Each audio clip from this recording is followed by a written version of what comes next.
तो आज हम बहस कर रहे हैं मशहूर शायर मुनव्वर राणा के उस कथन पर जिसमें उन्होंने सुप्रीम कोर्ट के पूर्व chief justice of India Ranjan Gogoi पर कई बातें कही हैं, कुछ आपत्तिजनक भी हैं। उन्होंने यहां तक आरोप लगाया है कि एक राज्यसभा सीट के लिए बिक गए chief justice of India Ranjan Gogoi. ये मैं नहीं कह रहा, वो कह रहे हैं। फिर से बहस खोलते हैं। मेरे साथ विनीत चौहान जी है, मेरे साथ सैयदुल कादरी साहब है, मेरे साथ दारा फारूकी साहब है, मेरे साथ मोहसिन खान साहब है और मेरे साथ मौलाना साजिद रशीदी जी हैं। तारिक फतेह साहब भी मेरे साथ मौजूद है। विनीत चौहान जी, मैं आपसे बहस को खोलूंगा। मुनव्वर राणा को आपने सुन लिया, उन्होंने ये भी बताया कि क्यों ऑब्जेक्ट करते हैं। वो योगी आदित्यनाथ पे कई बातें कहते हैं, हिटलर भी कह देते हैं, कभी मुसोलिनी भी कह देते हैं। क्या आपको उनकी आपत्तियां जायज लगती हैं?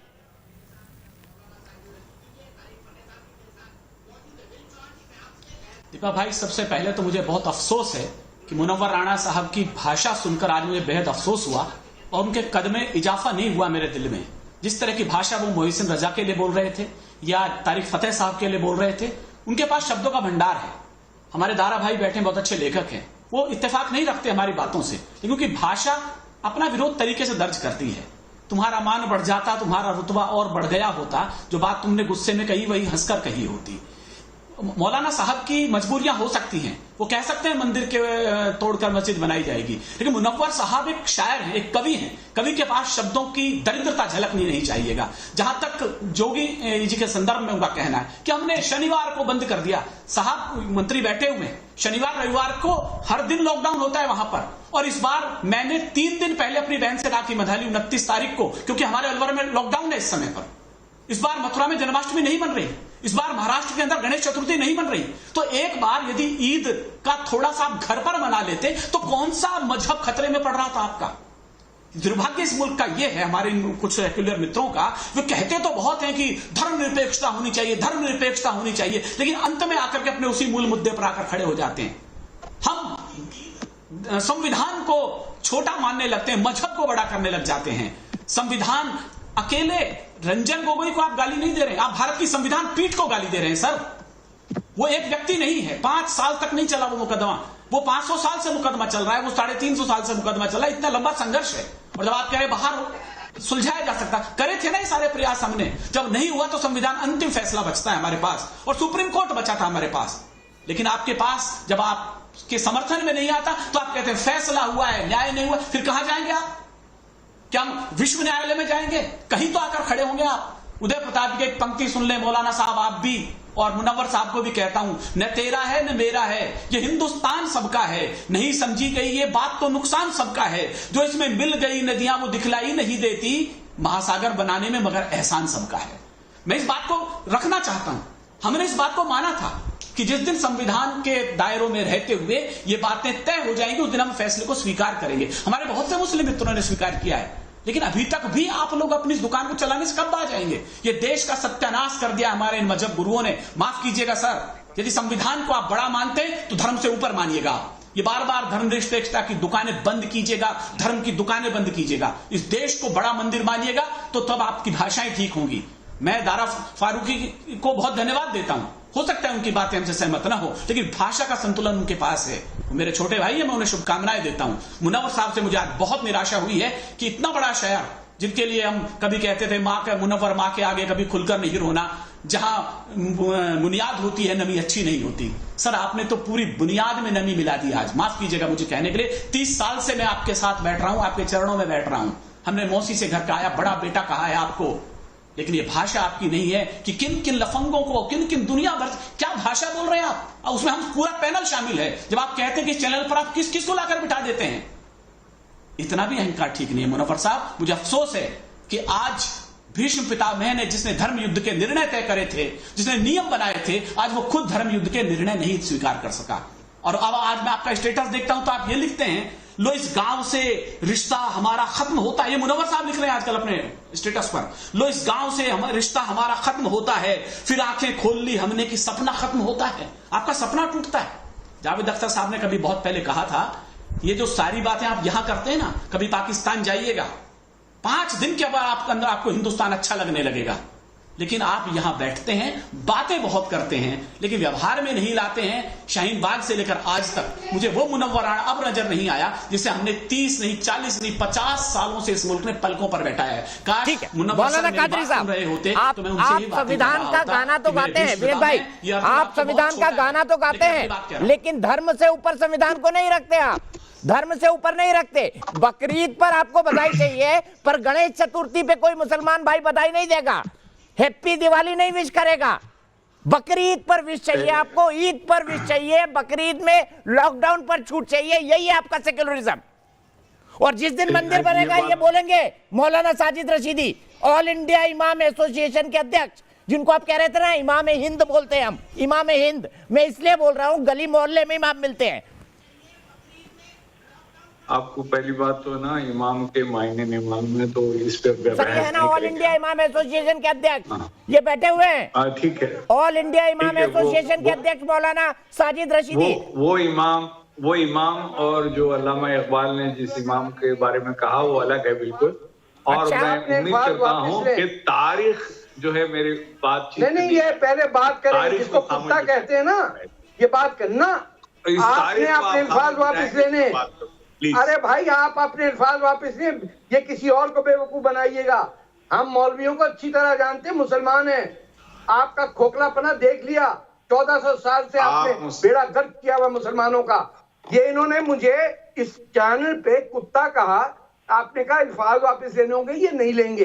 तो या तो आप इनसे ये तय कर लीजिए बैकग्राउंड में किसी से कि क्या होता है। वापस लीजिए, चौरसिया अरे भाई वापस इसने, मैं आपसे बात नहीं कर रहा हूँ चश्मे वालों से। ए भाई किसी चैनल पर इसने कहा प्रॉफेट मोहम्मद की बोली बोल रहे हैं।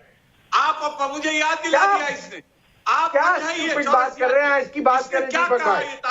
ठीक है, एक मिनट। तारिक फतेह साहब बोल रहे हैं, मैं आ रहा हूं आपके साथ। मौलाना कादरी, तारिक फतेह साहब, इमाम हिंद मैं सुन के पक गया हूं। मेरे सामने एक इमाम और बैठे हुए हैं, ऑल इंडिया इमाम एसोसिएशन के अध्यक्ष मौलाना साजिद रशीदी। ये देश के इमामों का प्रतिनिधित्व करते हैं, और आप भगवान मर्यादा पुरुषोत्तम श्री राम की तुलना इमाम हिंद अल्लामा इकबाल ने कर दी थी। यही कहते हैं सब, और फिर बोलते हैं मस्जिद गिरा दी आपने, अब मंदिर गिराएंगे हम। देखिए, आप पहली बात तो एक बात याद रखिए कि तारिक फतेह साहब आप बोलिए, मैं मौलाना कादरी साहब के पास जाऊंगा, मैंने उनको वक्त दिया था। तारिक फतेह साहब आप बोलिए, तारिक फतेह साहब का ऑडियो। देखिए मसला सारा ये है कि मैंने बार बार एक चीज दोहराई है कि हिंदुस्तान के अंदर एक जंग है अल्लाह के इस्लाम और मुल्ला के इस्लाम के दरमियान। ये लोग कहीं से किसी सूरत, इनकी कोई हरकत ऐसी नहीं है कि ये बैठ के रसूलुल्लाह के कदमों पे बात करें। जिन लोगों ने बाबर को इस मुल्क में अपना बादशाह माना, जिसने पूरे जो पख्तूनख्वा का इलाका है वहां लाखों मुसलमान को मारा, हिंद पे आके दिल्ली में हिंदुस्तान से नफरत करने के बाद ना पैदा हुआ ना मरा, यहां उसके नाम की मस्जिद रख दी, बना दी। एक के मोहम्मद ने कह दिया, नीचे बैठा हुआ एक मुसलमान आर्कियोलॉजिस्ट ने कहा कि नीचे नीचे मंदिर था। उसके बाद भी आप देखिए कि इनकी दुम वैसी की वैसी टेढ़ी है, जरा भर फर्क नहीं आया, किसी का माइंड चेंज नहीं हुआ। क्यों? क्योंकि ये इंटरनल बीमारी है। ये जो गज़वा हिंद की नफरत है हिंदुओं से, ये इनके जड़ में बैठी हुई है। बच्चे में डाला हुआ है कि हकीर कौन है और अशरफ कौन है। और इनको जब सब हिंदू खत्म मिलते हैं तो ये मुसलमानों की, जिस तरह इन्होंने बांग्लादेश में मारा 30 लाख को, जो आज बलोचों को मार रहे हैं, कुर्दों को मार रहे हैं, 5 लाख सीरिया के अंदर मर गए, इनकी जू नहीं हिटती। मस्जिद क्या बात कर रहे हैं, मक्का के अंदर मस्जिद हटा दी, रसूलों के घर के ऊपर पार्किंग लॉट बना दिया, इनको कोई तकलीफ नहीं हुई। होटल बना दिया, सफा मरवा की पहाड़ियों को काट के किंग खालिद का महल बना दिया। कोई एक इंडिया का मौलवी नहीं है जिसको गुस्सा आया हो कि ये क्या कर रहे हो तुम, क्योंकि पैसा तो वहीं से आता है। सफा मरवा क्या मददबानी कर रहे हैं? अरे भैया नहीं हो, अरे भाई झूठ बोल रहे हो तुम। ठीक है तारिक फतेह साहब, मैं एक बयान सुनवाना चाहता हूं, उस पर भी टिप्पणी लूंगा, लेकिन उससे पहले नीरज कुमार के पास हम जाएंगे। मुनव्वर राणा साहब का ये बयान सुनाएंगे जिसमें उन्होंने क्या कहा है। मेरे एक दर्शक ने मुझे रिवाइंड करके बताया, मोहसिन रजा साहब ने बताया कि उन्होंने ये भी अल्फाज कहे हैं कि ये देश अब शायद रहने लायक नहीं बचा। सुनिए मुनव्वर राणा साहब ने ये कहा या नहीं कहा, सुनिए। इसको करते करते करते 27 बरस में इस लोहे को इतना गर्म कर दिया गया कि उस मकाम पे नफरत आ गई कि आप सोचिए कि मतलब हिंदुस्तान में रहना दुश्वार हो गया है। कितना दुश्वार हो गया आप ये सोचिए। हिंदुस्तान में रहना दुश्वार हो गया है। मौलाना साजिद रशीदी, आपका भी हो गया। सेक्युलरिज्म तो खतरे में, अब हिंदू राष्ट्र बन रहा है, तो आप कहां जाएंगे? इसमें मुनव्वर राना ने ये कहा बोलने लायक नहीं रहा। दुश्वार हो गया है। दुश्वार का क्या मतलब होता है मौलाना साहब? सुनिए, दुश्वार होने का मतलब ये है कि जिस मकान में मैं रहता हूँ अगर उसमें तमाम सहूलियात मुझे नहीं मिल रही है, मेरी इज्जत वहाँ नहीं हो रही, तो आदमी कहता है दुश्वार हो गया यहाँ रहना। तो इसका मतलब तो वही हुआ ना। मतलब क्या हुआ? अरे वाह, गजब है। मतलब ये है मुगल सल्तनत खत्म हो गई, मुगल सल्तनत खत्म हो गई, इसलिए दुश्वारी हो गई। अच्छा, मुगल सल्तनत खत्म हो गई इसीलिए दुश्वारी हो गई। दुश्वार हो गया, मंदिर बन गया इसलिए दुश्वार हो गया मुल्क। अरे भाई, बहादुर शाह जफर के साथ आप भी चले जाइए रंगून, आदमी को तो ये वो अभी तक खुला पड़ा है, वहाँ से भाग के वापिस आ रहे हिंदुस्तान में। दीपक मेरी बात सुनिए 1 मिनट जी। ये के मोहम्मद का हक दे रहे हैं। के मोहम्मद बड़े हैं या रंजन गोगोई बड़े थे? रंजन गोगोई बड़े। आर्कियोलॉजिस्ट तो के मोहम्मद बड़े। मौलाना साहब देखिए, मैं मुनव्वर राणा साहब की उम्र का कद्र करते हुए मैंने ये नहीं कहा कि वो रंजन गोगोई का इकलौता फैसला नहीं था। 5 जजों ने सर्वसम्मति से फैसला दिया था। अगर उनमें से 4 चाहते रंजन गोगोई को हटा देते, 4 एक तरफ फैसला देते, उनका फैसला मान्य होता। लेकिन आपके दिमाग में बात जाएगी नहीं, आपके दिमाग में बात जाएगी नहीं, पहुंचने नहीं देना चाहते। अच्छा मुझे बताइए, मौलाना साजिद रशीदी के लिए दुश्वार हुआ कि नहीं हुआ? बोलना शुरू हो जाते हैं, और जब कोई मुसलमान को गाली देना शुरू करता है तो आप हो जाते हैं। अरे सुनो, आप खुद दे रहे हैं गाली, आप तो दे रहे हैं मुसलमानों को गालियां। आप तो देश को गाली दे रहे हैं, बोल रहे हैं दुश्वार हो गया रहना यहाँ पर, और उसको सर्टिफाई कर रहे हैं। दिक्कत दीपक चौरसिया, दिक्कत यही होती है जब मुझे साजिद रशीदी को नहीं सुना जाता और तारिक फतेह को सुना जाता है, दिनेश को सुना जाता है, मुझे नहीं सुना जाता। यहाँ दिक्कत होती है। क्या बोलते ही गलत बात है। किसको बताऊं? किसको बताऊं? झूठ किसको सुना रहे हैं आप? बताऊं दिक्कत? दीपक चौरसिया आप सुनना नहीं चाहते, योगी जी सुनना नहीं चाहते, मोदी जी सुनना नहीं चाहते, किसको बताऊं दिक्कत? बताओ। अपनी बात को भी ना कहूं, अपनी हरकतें ठीक कर लीजिए। अच्छा ये बताइए, आपका ठीक है, नीरज कुमार मेरे दर्शक लखनऊ से जुड़े, सीधे नीरज के पास चलूंगा। कंक्लूडिंग कमेंट के लिए मोहसिन रजा के पास जाऊंगा। नीरज कुमार जी, क्या कहेंगे राणा साहब की इस बात पर कि दुश्वार हो गया रहना देश में अब? भाई साहब, मैं तो ये कहूंगा ना कि राणा जी के बारे में बात करना ही बेकार है। बेकार इसलिए क्योंकि जो चोरी की कविताएं पढ़ता हो, हमारे एक हैं कवि आलोक श्रीवास्तव जी दिल्ली से, उनकी कविता जैसे माताओं के ऊपर कविता कहते हैं, मेरी हिस्से में माँ आई, तो ये माँ की बात करते हो, भारत माँ को भूल जाते हैं। और इनकी बेटी लखनऊ में शाहीन बाग के सपोर्ट में घंटा घर पे बैठती है। इनकी बेटियां केवल किस लिए? केवल मैं सीधे मोहसिन रजा साहब के पास चलूंगा। मोहसिन रजा साहब, कंक्लूडिंग कमेंट आपका, क्योंकि व्यक्तिगत टिप्पणियां हुई है, मैं सबकी भावनाओं का सम्मान करता हूं, इसलिए आपको भी मौका दे रहा हूं। नहीं ठीक है, वो हमारे बड़े हैं, उनकी दुआएं मुझे मिली हैं, लेकिन तभी तमाम और पैनलिस्ट को उन्होंने गलत कहा, उन्हें नहीं कहना चाहिए था, उससे हम ये उम्मीद नहीं करते थे। हमारे बड़े कवि बैठे हुए हैं, विनीत जी बैठे हैं, दारा जी बैठे हैं, सभी लोग वरिष्ठ हैं, और तारिक फतेह साहब ने भी कुछ बातें जो कही कि वाकई में उन बातों का जवाब देते वो, लेकिन चूंकि फ्रस्ट्रेशन है इस बात का है कि मुगलिया सल्तनत चली गई, अब एक सर्कुलर सरकार आ गई है, सबका साथ सबका विकास हो रहा है। अब ये परेशानी है कि ये क्यों हो रहा है और वो क्यों नहीं हो रहा है जो वो चाहते थे। वो तो जो लोगों के लिए काम करते थे, सच्चाई ये है कि सच्चाई सुनना नहीं चाहते, सच्चाई से भाग रहे हैं। वो उन लोगों के साथ जाना चाहते हैं जो सड़क पे दरी बिछाकर इनके साथ रोजा अफ्तार करते थे और इनको महिमा मंडित करते थे। हम अगर सम्मान के साथ इनको मंच पर बिठाना चाहते हैं, इनको सम्मान देते हैं, वो नहीं बर्दाश्त हो रहा है।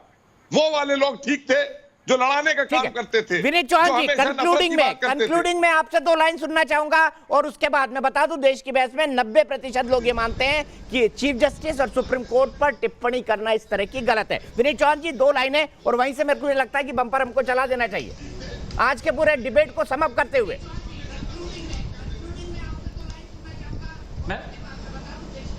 मैं समझता हूं सर, यदि हम जिस कौमी एकता को लेकर चले थे, यदि वो कौमी एकता का अर्थ सिर्फ एक मजहब का प्रशंसा और दूसरे की निंदा है, मैं किसी धर्म विशेष का नाम ले रहा हूं, किसी एक धर्म विशेष की यदि प्रशंसा और निंदा है तो धर्मनिरपेक्षता नहीं है सर। हमारे यहाँ किसी ने बहुत अच्छा कहा, जिस दिन मंदिर की घंटी से सुर मिल गया अजान का, रूप बदल जाएगा उस दिन मेरे हिंदुस्तान का। मेरे किसी मित्र ने बहुत अच्छा कहा, दिवाली में अली बसें, राम बसें रमजान, ऐसा होना चाहिए अपना हिंदुस्तान। लेकिन दुर्भाग्य यह है, हम इस मुल्क को सिर्फ एक चश्मे से देखना चाहते हैं, या यूं कहूं कि यदि हम संविधान से ऊपर देखना चाहते हैं तो यह तो साहब इस मुल्क की तस्वीर नहीं थी। धर्म से ऊपर राष्ट्र खड़ा होना चाहिए। जिस दिन हम राष्ट्र के मंदिर को बड़ा मंदिर मान लेंगे, उस दिन शायद हमें इन चीजों से निजात मिल जाएगी, वरना तो हम कभी इमाम बनकर, कभी कुछ और बनकर इस मुल्क में सियासी रोटियां सेकते रहेंगे और इस सियासी रोटियों से मुल्क गर्म होता रहेगा। ठीक है, बहुत बहुत शुक्रिया। फिलहाल एक ब्रेक।